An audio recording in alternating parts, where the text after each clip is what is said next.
Upphaf lífs. Flestir vísindamenn telja að heimurinn hafi orðið til við Miklahvell, The Big Bang, fyrir 14 milljörðum ára. Í Miklahvelli urðu til fyrstu frumefnin og með tíð og tíma stjörnur, vetrarbrautir og fleiri frumefni. Sólkerfið okkar fór að myndast fyrir 4,6 milljörðum ára.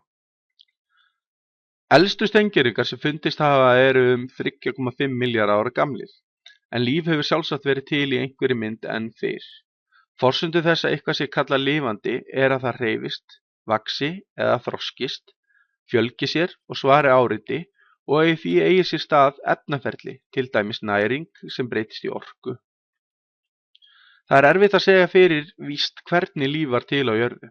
Hvort kom líf með loftsteinum eða var það til á jörðinni? Vísindamenn hafa lengi rannsakað við hvaða aðstæður líf verður til og reynt að kveikja líf sjálfir án árangurs. Þeim hefur þó tekist að búa til niturbasa og amínósýrur auk annarra byggingarsteina lífvera. En uppskriftin að lífi er þó enn ófullkomin að því leyti að við vitum hvað þarf í kökuna en við bara kunnum ekki að búa hana til. Í fyrstu voru lífverur mjög einfaldar, bakteríur og einfrumungar sem einmitt það sem er verið að leita af öðrum reikistjörnum. NASA-vélmennið Curiosity á Mars er til dæmis með mikinn búnað til að greina líf og hvort sem hann finnur það eða ekki, þá kemur sú þekking til með að hjálpa okkur að skilja betur hvernig líf verður til. Til þess að flóknar lífverur geti myndast þurftu fyrst einfaldar lífverur að vinna saman.